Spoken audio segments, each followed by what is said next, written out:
بسم اللہ الرحمن الرحیم۔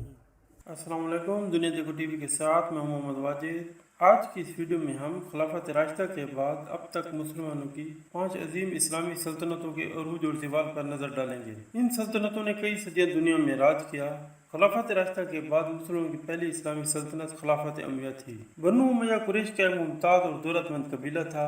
اسی خاندان نے خلافت راشدہ کے بعد ایک صدی تک ملوکیت سنبھالی اور اسلامی فتوحات کو بام عروج پہنچایا، جس کی سرحدیں ایک طرف چین اور دوسری طرف اسپین تک پھیلی ہوئی تھیں، اور ان کا دارالحکومت دمشق تھا۔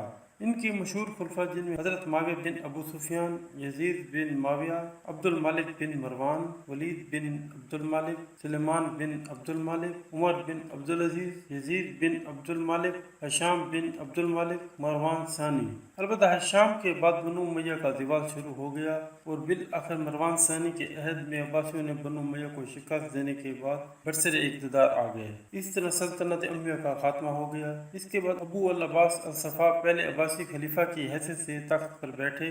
البتہ مرکزی خلافت کے خاتمے کے باوجود اسی خاندان کا ایک شہزادہ عبد الرحمن الداخل اسپین میں حکومت قائم کرنے میں کامیاب ہوا، جہاں 1492 عیسوی تک اموی سلطنت قائم رہی۔ امیہ خلافت میں قرطبہ اور دمشق کی رفیع الشان مساجد اور عمارات آج بھی امیوں کے شاہانہ عروج و کمال کی یاد دلاتی ہیں۔ نمبر 2، خلافت عباسیہ۔ خلافت راشدہ کے بعد عربوں کی قائم کردہ دو عظیم ترین سلطنتوں میں سے دوسری سلطنت خلافت عباسیہ تھی۔ خاندان عباسی کے دو بھائیوں الصفا اور ابو جعفر المنصور نے خلافت قائم کی، جس کا قیام 750 عیسوی میں عمل میں آیا۔ ان کے مشہور خلفاء جن میں ابو العباس الصفا، ابو جعفر المنصور، مہدی، ہارون الرشید، مامون الرشید۔ یہ خلافت ایک تحریک کے ذریعے قائم ہوئی جو بنو امیہ کے خلاف تھی۔ تحریک نے ایک عرصے تک اپنے مقاصد کے حصول کے لیے جدوجہد کی اور بالآخر بنو امیہ کو شکست دینے کے بعد برسر اقتدار آ گئی۔ خاندان عباسی نے دارالحکومت دمشق سے بغداد منتقل کیا اور 2 صدیوں تک مکمل عروج حاصل کیے رکھا۔ زوال کے آغاز کے بعد مملکت کئی حصوں میں تقسیم ہو گئی۔ عباسیوں کی حکومت کا خاتمہ 1258 عیسوی میں منگول فاتح ہلاکو خان کے حملے کے ذریعے ہوا اور یہ خلافت تقریباً 500 سال تک قائم رہی۔ نمبر 3، سلجوق سلطنت۔ سلجوق سلطنت 11ویں تا 14ویں صدی عیسوی کے درمیان میں مشرق وسطیٰ اور وسط ایشیا میں قائم ایک مسلم بادشاہ تھی جو نسلاً آغوز ترک تھے۔ مسلم تاریخ میں اسے بہت ہی اہمیت حاصل ہے کیونکہ یہ دولت عباسیہ کے خاتمے کے بعد عالم اسلام کو ایک مرکز پر جمع کرنے والی آخری سلطنت تھی۔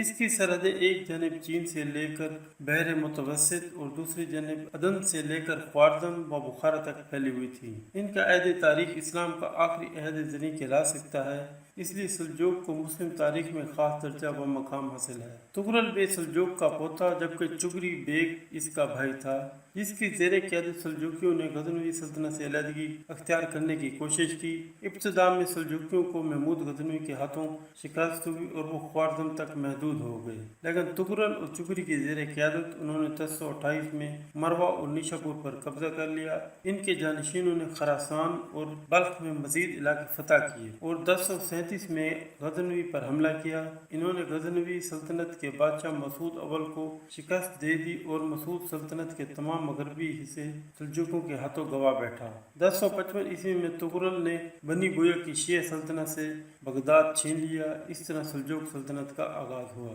سلجوقیوں کے زوال کے ساتھ ہی امت مسلمہ میں جس سیاسی انتشار کا آغاز ہوا، اس کا فائدہ اٹھاتے ہوئے اہلیان یورپ نے مسلمانوں پر صلیبی جنگیں مسلط کی اور عالم اسلام کے قلب میں مقدس ترین مقام بیت المقدس پر قبضہ کر لیا۔ یہ صلیبی جنگیں جو تقریباً 200 سال تک مسلمانوں پر مسلط رہیں، ان جنگوں کے آغاز پر یورپ سے بیت المقدس کے راستے میں عیسائیوں کا سب سے اولین ٹکراؤ اناطولیہ سلجوقی مسلمان کی حکومت سلاجق روم سے ہوا۔ عیسائیوں نے پہلی صلیبی جنگ میں بیت المقدس پر قبضہ کر لیا، جبکہ اس جنگ سے قبل ہی سلجوق فاطمیوں کے ہاتھوں فلسطین گنوا چکے تھے۔ صلیبیوں اور منگولوں کے حملے سے سلجوقیوں کی رہی سہی طاقت بھی ختم ہو کر رہ گئی اور بالآخر 1260 عیسوی کی دہائی میں منگولوں کی اناطولیہ پر چڑھائی کے ساتھ آخری سلجوق سلطنت سلاجق روم کا بھی خاتمہ ہو گیا۔ नंबर 4, सल्तनत उस्मानिया। सल्तनत उस्मानिया 1299 ईस्वी से 1922 ईस्वी तक कायम रहने वाली एक मुस्लिम सल्तनत थी, जिसके हुक्मरान तुर्क थे। अपने अरूज के ज़माने में 16वीं से 17वीं सदी ये सल्तनत 3 बरादरों पर फैली हुई थी और जनूब मशरकी यूरोप, मशरक़ वस्ती और शुमाली अफ्रीका का बेशतर हिस्सा इनके ज़ेर नगीन था। कहा जाता है कि जब तुगलक हिजरत करके अनातोलिया पहुंचे तो उन्होंने 2 लश्करों को आपस में बरसर पेकार देखा, जिनमें से एक तादाद में ज़्यादा और दूसरा तादाद में कम था, और अपनी फितरी हमदर्दाना तबीयत के बायस अल-तुगरल ने छोटे लश्कर का साथ दिया और 400 शाहसवारों के साथ मैदान जंग में कूद पड़े और शिकस्त के करीब पहुंचने वाला लश्कर इस अचानक इमदाद से जंग का पासा पलटने में कामयाब हो गया। अल-तुगरल ने जिस फौज की मदद की वो दर हकीकत सलाजुकी रोम का लश्कर था, जो मसीहों से बरसर बेकार था, और इस फतह के लिए अल-तुगरल की खिदमात के पेश नज़र उन्हें शहर के करीब एक जगीर अता की गई। 1281 ईस्वी में अल-तुगरल की वफात के बाद इस जगीर की सरबराही उस्मान अव्वल के हाथ में आई, जिन्होंने 1299 ईस्वी में सल्जूकी सल्तनत से खुद मुख्तियारी का ऐलान करके उस्मानी सल्तनत की बुनियाद डाली। उस्मान अव्वल ने इस छोटी सी सल्तनत की सरहदें बाद लतीनी सल्तनत की सरहदों तक फैला दी और फतह के बाद दारुल-हुकूमत भरोसा मुंतकिल कर दिया। उस्मान अव्वल तुर्कों में इंतहाई कदर की निगाह से देखे जाते हैं। दर हकीकत वो बहुत ही आला औसाफ के हामिल थे, जिनके मुजाहिद और रात के आबिद के साथ साथ इंतहाई शरीफुल नफ्स, सादगी पसंद, मेहमान नवाज, फ़ियाद और रहमदिल इंसान थे। इनका दौर हुकूमत सल्तनत उस्मानी की बुनियादों को मजबूत करने का सबब बना। ये उस्मान अव्वल की डाली गई मजबूत बुनियादी ही थी कि उनके इंतकाल के बाद एक सदी के अंदर उस्मानी सल्तनत मशरक़ी बहरे रोम और बल्कान तक फैल गई। सल्तनत की फतवात का ये अजीम सिलसिला उस्मान के जानशीनों ने जारी रखा। चंद ही अशरों में फतह कुस्तुनतुनिया जैसी तारीख की अजीम तरीन फतह हासिल की। फतह कुस्तुनतुनिया उस्मानों की तारीख का एक सुनहरी तरीन बाब है, जो 1453 ईस्वी में 21 साल नौजवान और सल्तनत उस्मानिया के 7वें सुल्तान मोहम्मद सानी, जो कि सुल्तान मोहम्मद फातेह के नाम से मशहूर थे, की ज़ेर क़यादत इस लश्कर ने इस अजीम शहर को फतह किया और इसे अपना दारुल हुकूमत बनाया। इससे उस्मानियों का वक़ार दुनिया भर में बुलंद हुआ। उस्मानियों ने 623 साल हुकूमत की और इन 623 सालों में 36 सलातीन गुजरे हैं। इन सुल्तानों की फहरिस्त आप देख सकते हैं। इनमें अव्वल उस्मान अव्वल और आखिरी सुल्तान मोहम्मद शशम वहीदुद्दीन थे। सुल्तान मोहम्मद शशम वहीदुद्दीन के दौर में मुस्तफा कमाल के ज़ेर क़यादत जंग आज़ादी का आगाज़ और जमहूरिया तुर्की के क़याम का ऐलान किया गया। तुर्क कौमी तहरीक ने 23 अप्रैल 1920 को अंकारा में कौमी मजलिस आला के क़याम का ऐलान किया। बिल आखिर तुर्की इनकलाबियों ने बनाए और इस्तांबुल पर कब्जा कर लिया और 1 नवंबर 1922 ईस्वी को सल्तनत उस्मानिया के खात्मे का ऐलान कर दिया गया।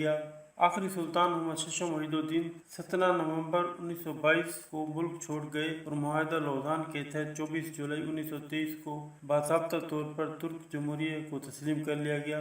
चंद माह बाद 3 मार्च 1924 को खिलाफत के खात्मे का ऐलान कर दिया गया और सुल्तान और उनके अहल खाना को नापसंदीदा शख्सियत करार देकर जलावतन कर दिया गया। नंबर 5, मुगलिया सल्तनत। मुगलिया सल्तनत 1526 ईस्वी से 1857 ईस्वी तक बरसगीर पर हुकूमत करने वाली एक मुस्लिम सल्तनत थी, जिसकी बुनियाद ज़हीरुद्दीन बाबर ने 1526 ईस्वी में पहली जंग पानीपत में दिल्ली सल्तनत के आखिरी सुल्तान इब्राहिम लोदी को शिकस्त देकर रखी थी। मुगल सल्तनत अपने अरूज में तकरीबन पूरे बरसगीर पर हुकूमत करती थी, यानी मौजूदा दौर के अफगानिस्तान, पाकिस्तान, भारत और बांग्लादेश के ममालिक पर मुश्तमिल खित्ते पर इनका दौर दौरा था। सल्तनत मुगलिया का बानी ज़हीरुद्दीन बाबर था, जो तैमूर ख़ानदान का एक सरदार था। हिंदुस्तान से पहले वो काबुल का हाकिम था। 1526 ईस्वी को सल्तनत दिल्ली के हाकिम इब्राहिम लोदी के खिलाफ मशहूर ज़माना पानीपत जंग में बाबर ने अपनी फौज से 10 गुना ताकतवर अफवाज से जंग लड़ी और उन्हें मगलूब कर दिया। क्योंकि बाबर के पास बारूद और तोपें थी, जबकि इब्राहिम लोदी के पास हाथी थे, जो तोपों की आवाज़ से बौखलाकर अपने ही फौजों को रोनने लगे। यूँ एक नई सल्तनत का आगाज़ हुआ। इस वक्त शुमाली हिंद में मुख्तलिफ आज़ाद हुकूमतें राज थीं। 1526 ईस्वी में दिल्ली और आगरा की फतह के बाद सिर्फ चंद माह में बाबर के सबसे बड़े बेटे हुमायूं ने इब्राहिम लोदी की तमाम सल्तनतों को ज़ेर कर दिया। हिंदुस्तान में मुगल हुकूमत तकरीबन 315 साल तक कायम रही। पहले 181 साल बाबर की तख्त नशीनी से 1526 से लेकर औरंगजेब की वफात 1707 तक मुगल सल्तनत के अरूज का ज़माना है। इस दौर में अजीम सलाहियतों के 6 बादशाह मुगल सल्तनत को नसीब हुए, जिनमें बाबर, हुमायूं, अकबर, जहांगीर, शाहजहां और औरंगजेब। लेकिन 1707 से 1799 यानी 82 साल का दौरा मुगल सल्तनत का अहद ज़वाल है। इस दौर में मुगलों की फौजी कुव्वत आपस की खाना जंगी में तबाह हो गई। अंग्रेज़ों ने बंगाल और मद्रास की तरफ से हिंदुस्तान की सियासत में दखल अंदाजी शुरू कर दी थी, लेकिन दिल्ली की मरकजी हुकूमत का कोई हकीकी दावेदार अभी तक पैदा नहीं हुआ था।